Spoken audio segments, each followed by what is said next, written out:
pessoal, estamos de volta aqui direto do estúdio Voz e Versa, no centro da cidade, aqui no coração de Concórdia, para mais um programa Visão Empreendedora no nosso canal PG Web. E voltamos a falar com o Alexandre Simeoni. Temos mais um conteúdo com o Alexandre Simeoni, CEO do Grupo Passarela. Alexandre, mais uma vez te agradeço por participar com a gente aqui. Tá joia, Paulo. Obrigado pelo convite. Estamos sempre à disposição, né? Quando solicitado, eu sei que muitas vezes a gente não consegue no dia compatibilizar a agenda. Mas a gente, quando a gente está aqui e tem um tempinho, a gente vai estar sempre disponível para você. Alexandre, eu acho que o Grupo Passarela tem um grande legado, que é a questão familiar, né? A família está muito presente e as pessoas identificam isso. Grupo Passarela, família Simeoni, né? Como é que é esse processo interno, né? Vocês realmente se preocupam com essa questão da sucessão familiar, que é tão necessária hoje em dia nas estruturas, né, das grandes empresas, dos grandes negócios? Eu acho que esse é um ponto principal. Uma empresa familiar, ela precisa, primeiro de tudo, estar alinhado à questão da família e sociedade, né? Que são coisas diferentes, né? Muitas vezes se mistura família e sociedade e aí começam os problemas, né? Eu sempre falo que uma empresa familiar, ela não quebra por causa do negócio, ela quebra por causa da família, né? Mas aí hoje existem várias ferramentas e muita gente para ajudar no sentido de governança, de acordos, né? De deixar claro como que funciona, né, a família e como que funciona o negócio, né?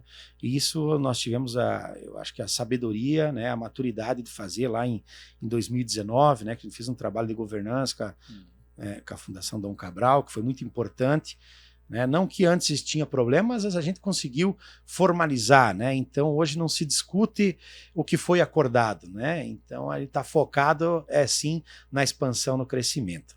Uma empresa familiar, principalmente as empresas de cultura europeia, têm uma personalidade mais forte, né? O europeu, o italiano, o alemão, enfim. E isso tende a dar problema se não tiver acordado com o crescimento das famílias, filhos, né? Então isso tem que estar muito claro. É uma dica que eu deixo para todo mundo, porque eu vejo que muitas vezes empresas boas, né, começa a gerar problema entre os sócios, entre os familiares, e acaba a empresa sendo prejudicada e, consequentemente, todo mundo que trabalha, enfim, né? Então acho que isso é bem importante. Nossa empresa está muito bem alinhada quanto a isso. Temos um nível de governança, como eu falei, muito bom, e isso tem refletido na nossa expansão do nosso negócio, na maturidade, na dinâmica que a gente vem conduzindo, né? Os filhos, desculpa te interromper, os filhos também já estão sendo preparados, né, para dar continuidade a esse processo? Hoje a gente tem somente o Bruno, que é meu filho, né, mais velho, tenho 2 filhos, que faz parte, né? Hoje ele já faz parte do grupo. Já faz há 4 anos, começou lá com 17 anos, né? Começou no Via Atacadista em Bento Gonçalves, hoje ele passou por vários setores, hoje ele é gerente trainee em Lajeado, né? Tá na bandeira Passarela em Lajeado e agora, próximos meses, ele vai assumir uma outra função. Então ele está sendo preparado, né?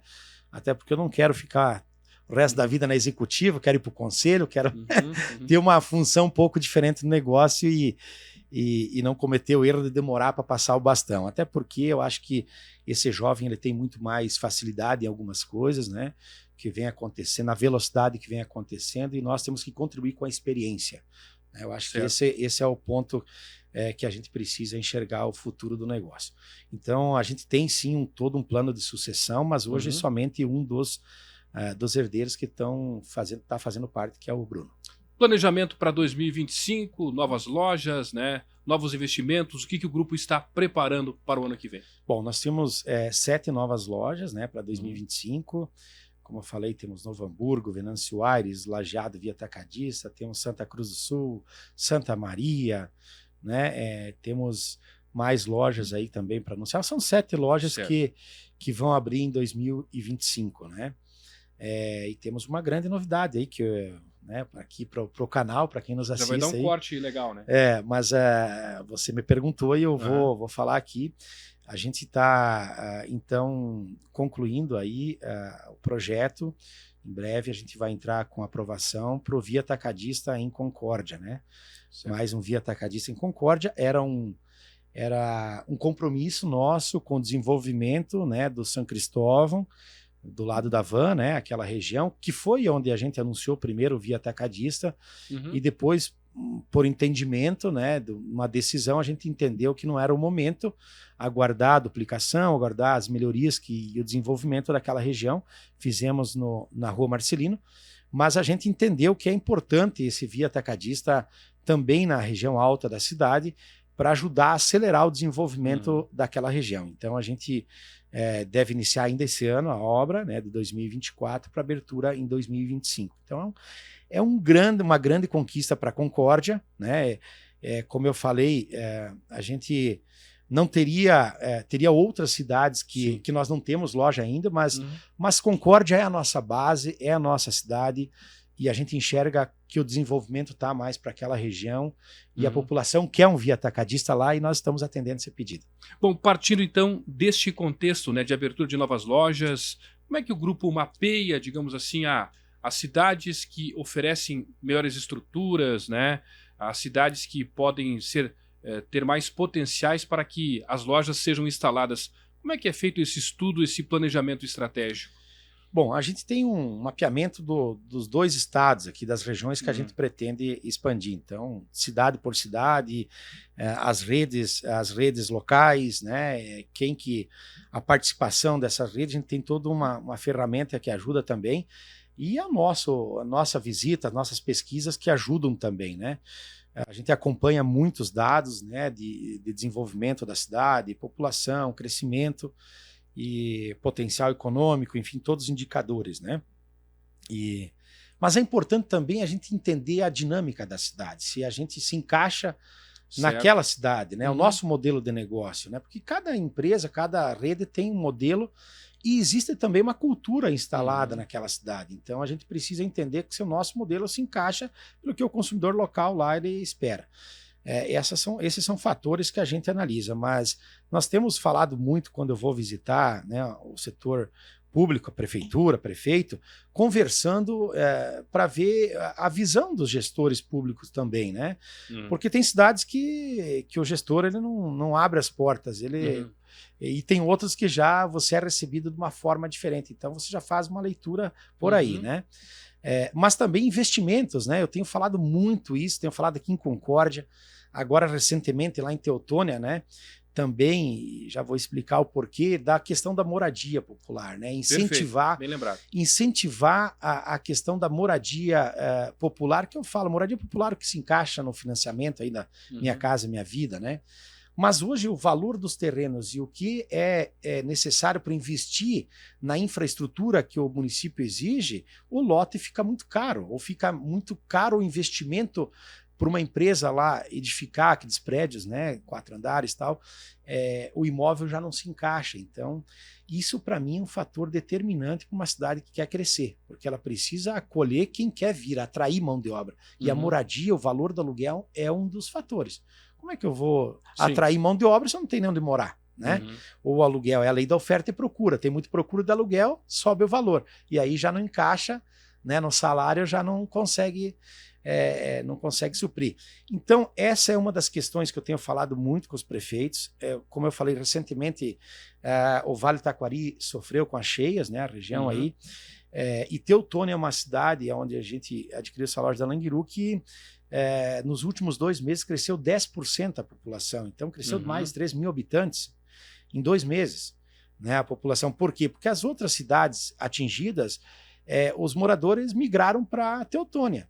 E 5, 6 empresas grandes também estão construindo já, migrando para Teutônia. E isso foi um dos fatores que eu falei, prefeito, a gente precisa olhar, porque nós também vamos fazer um grande investimento, que vai ser o CD, né, para atender as lojas em Teutônia, e nós precisamos acolher esse pessoal que precisa de mão de obra, né? Aí a gente, como empresário, tem um relacionamento, acabei já 2 empresas que fazem esse modelo de edificação, né, com custo mais baixo, já indicando, já marcando com o prefeito. Eu acho que tentar articular para que as coisas aconteçam.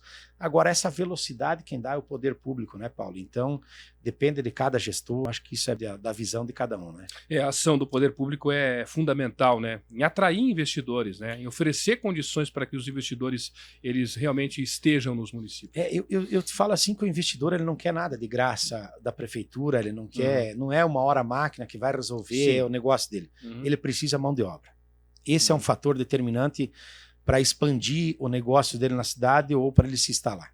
Porque se você não tem mão de obra, tu não abre as portas, né? Seja de uma indústria, seja de um varejo. Então, atrair mão de obra, criar estruturas, equipamentos para atender essa população, porque não é só moradia, é escola, é posto de saúde, é hospital. Todas as ferramentas aí tem que estar alinhadas, né? Tem que crescer tudo junto. Mas são oportunidades que diferenciam uma cidade da outra. Na minha visão, acho que é por aí o caminho, né?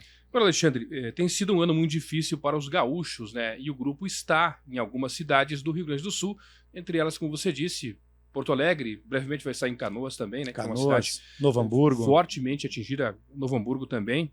E Porto Alegre, por exemplo, né, a unidade do grupo foi também fortemente atingida pelas enchentes. Foi. Essa loja ela tinha 2 meses de inauguração, né? E ficou 25 dias embaixo d'água, né, Paulo? Então, ela foi totalmente danificada, né? Além da questão dos produtos, é claro. Era uma loja muito grande, em frente à Fiergues, né? Na CIS Brasil, uma loja grande e uma loja que tinha um volume de estoque muito grande também, principalmente na parte perecíveis, as câmaras frias, ela acabava sendo um pulmão para as outras lojas mais próximas. Então a gente perdeu tudo, além da questão toda de equipamentos, né? Então tudo que for componente elétrico, refrigeração, gerador, quadro de energia, transformador, tudo isso aí a gente teve que trocar. Então é um desgaste, além da questão financeira, né? Mas é um desgaste também em repor, né, no mais breve possível todos esses equipamentos. Porque não foi só nós, né? Teve muitas empresas. Então o fornecedor também teve dificuldade de atender todo mundo, né? Fugiu do planejamento. E isso impactou, né? Impactou no nosso dia a dia. A gente teve que virar o foco para lá. São 190 colaboradores que a gente tem nessa loja. Acolher esses colaboradores, dar assistência para eles, muitos perderam tudo, então a empresa também, né, ajudou muito esses colaboradores, estamos ajudando ainda. É uma região difícil, né, uma região de vulnerabilidade, né? E não fica assim tão próxima do Rio Guaíba, né? Não, fica longe pra caramba, longe, né? Nós tivemos o DIC ali da Fiergues que deu problema que foi o grande agravante ali, né? Mas assim, o difícil é que essa água ela não escoava, ela ficou 25 dias ali como se fosse um lago, né? Diferentemente das enchentes que a gente acompanha em Concórdia, sobe, daqui a pouco desce, já faz a limpeza e já restaura a normalidade, né? A gente não conseguia chegar até a loja, nós tivemos que contratar uma empresa de segurança para fazer armada, com bote, para ficar lá 24 horas, porque os saques, né, o pessoal estava saqueando tudo, né? Então a gente teve que ter algumas iniciativas aí bem importantes para que a gente conseguisse ter um controle da situação. Mas é um impacto, é uma experiência a mais, né? Eu sempre falo que a gente aprende com as dificuldades. A gente a água nunca tinha chego naquele local, né? A gente sempre é cuidadoso nisso, mas a água nunca tinha chego naquele nível, né? Então mas tudo bem, eu acho que o importante é que a gente está com o negócio andando, tem como buscar e dar oportunidade novamente para as pessoas, né? Voltando aqui à região, só para a gente focar também aqui na região, Chapecó é uma praça em que o grupo vê com bons olhos, né? Já tem uma unidade, já tem 2 unidades em Chapecó? Tem uma unidade atuando via atacadista, né? E temos 2 em obras, né? Então irão abrir esse ano também. Serão 3 no total, então 3 no só total. Em Chapecó. Isso, uma no bairro Refap, que é mais um via atacadista, né? E na Avenida Getúlio Vargas, um Passarela, então, que é em frente à Associação Comercial de Chapecó. Uma loja importante, né? Uma cidade importante, e são mais 2 lojas para acompanhar o desenvolvimento e o crescimento de Chapecó, né? Você falou também sobre a abertura do via atacadista lá no São Cristóvão, que realmente é um bairro que vem crescendo, é uma região da cidade que cresce de uma forma muito substancial, mas também tem obras que vão acontecer ou estão acontecendo no Via Passarela, que fica no centro, né? Que fica ali na Maruri. Nós temos algumas... Maruri Independência. Nós temos algumas reformas, né? O Passarela Center também na Orestes Farina, a gente vai reformar todo ele. praça de alimentação do Via também a gente vai mexer algumas coisas. A padaria do Via Passarela, do Independência, como a gente chama também. Certo. Ampliação da fábrica, né? Isso é bem importante. Hoje toda a nossa padaria é produzida lá na nossa central, na Delena Alimentos, né? Que é a nossa marca, e distribuída para todas as lojas, né? Então a indústria, Paulo, hoje tem 140 colaboradores, né? Devia mais de 200 funcionários com ampliação. É onde é produzido todo o mix. Então, hoje nós não estamos conseguindo nem produzir tudo que a gente vende, né? A gente acaba tendo que comprar alguma coisa terceira lá no Rio Grande do Sul. Então, é uma ampliação bastante importante. Já nos próximos dias a gente já vai começar e que vai dar suporte para a expansão também, né? Muito bem, Alexandre Simeone com a gente aqui do Grupo Passarela. Que bom tê-lo aqui, que bom falar de coisas boas, de empreendedorismo, de desenvolvimento, de sucessão familiar, de crescimento, de perspectiva. Obrigado pela sua presença. Tá joia, Paulo. Nossa história é uma história bonita, como de muitas famílias aqui de Concórdia, enfim, do que a gente encontra, né, em todas as cidades que a gente tem feito negócio, criando um relacionamento muito grande. Eu acho isso tem feito a diferença para nós. As cidades que a gente empreende, a gente acaba criando uma proximidade com os empresários, com a comunidade, levando, né, o que a gente faz de bom, que dá certo, aprendendo muito com os outros também. Como você falou, a CATES também tem gerado muita experiência, né, para mim, que estou à frente do grupo. Mas são mais de 3 mil colaboradores aí que fazem isso acontecer, né? Eu tenho um papel, mas quem faz acontecer são essas pessoas que estão no dia a dia, atendendo o nosso consumidor. Falo que a gente gostaria de entregar mais, mas hoje a dificuldade é grande em relação, né, a tudo isso que eu falei, mão de obra, um momento que o país precisa rever a questão da educação. Acho que tudo começa com educação, né? O nosso país, nos últimos anos, ele deixou de investir na educação. A gente precisa voltar a olhar para a educação e tomara que os governantes, né, o que vem pela frente, tenham essa visão. E a gente espera, como empreendedor, que o país continue sendo um país atrativo para os investimentos. Nós temos... Estava falando com o Paulo Guedes até na nossa convenção, né? Ficamos até às 3 da tarde lá, a gente contratou ele e depois ficamos conversando. Acho que tem boas expectativas para os próximos anos. O país é um país do agronegócio, o agro é o nosso grande diferencial. O mundo precisa comer, a população aumenta e o Brasil tem onde produzir. E a tecnologia chegou até o agro, então isso também é muito importante, né? Você vê cada vez produzindo mais com a mesma área. Então, acho que nós estamos no país certo, basta nós, empresários, acreditar, esquecer as coisas ruins, deixar as coisas ruins do governo um pouco de lado e olhar para dentro do negócio e melhorar o que precisa fazer, o que precisa ser feito, né? Esse eu acho que é o ponto que todo mundo tem que enxergar, porque senão, se nós ficar só olhando para os problemas, né, a gente nem sai de casa. Então, vamos acreditar, vamos investir que dá certo. Bola para frente. Bola para frente. Obrigado, Alexandre, nosso convidado aqui de mais um podcast aqui direto do Voz e Versa, esse estúdio maravilhoso aqui no centro de Concórdia, aqui no 5º andar do Mirage. Muito obrigado a todos, uma excelente semana.